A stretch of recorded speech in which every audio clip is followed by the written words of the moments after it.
Hi guys, welcome back to my channel. Today we'll be showing you how to make egg in a hole. So here we go. Alright, supplies you will need is a fry pan or a cast iron skillet or a skillet. And if you're using a non-stick pan like I am, you're going to need to use a plastic spatula so you don't scratch up your pan. You also need a mason jar lid to cut the bread or biscuit cutter and a butter knife for the butter. Ingredients wise, you will need an egg, a piece of bread, and some butter. And turn it on to medium. So now we're going to add in about a tablespoon of butter and let that melt around in there. Okay, so now time to cut the hole in our bread. We're just going to stick the mason jar lid or biscuit cutter right in the middle of that, press down hard, and twist it.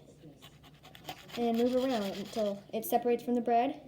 Honestly, I just saved this a little bit because it tastes really good all fried up in the pan. Okay, so now I'm just going to mix around the butter and stick my bread piece in the pan along with my other bread piece. You actually have to crack the egg and put it in the middle of the bread hole. If you don't like your yolk to be runny, then just poke this and crush it, and that'll make it cooked all the way through. I mean, you can keep your yolk raw and it'll still be fine to eat, but if you don't like your yolk to be runny, then just poke it.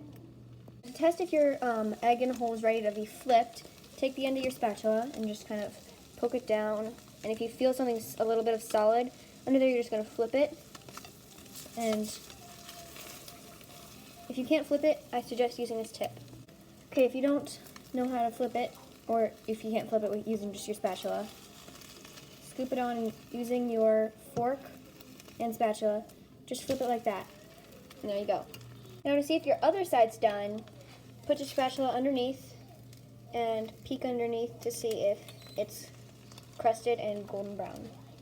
Once you have flipped your egg and you know that it's cooked, can't flip it. There we go. Then we can plate it. Be sure that you move your egg off the heat and turn off the stove. Okay, so I'm just going to put this egg on the plate with the little circle, and I'm going to get some sides ready. For my sides, I'm going to do some cheese and some blueberries because blueberries are yummy. And it's time to taste test.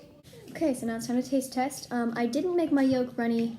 Well, I tried to, but it popped when I flipped it, as you might have seen.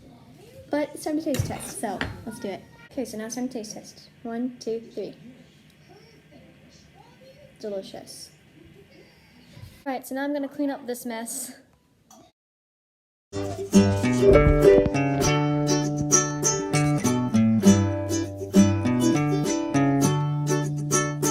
Bye guys, thank you so much for watching this video. Be sure to like and subscribe, and if you have any other ideas for things for me to cook or bake, let me know in the comments. I'm always open to suggestions, so yeah. Bye, see you next time.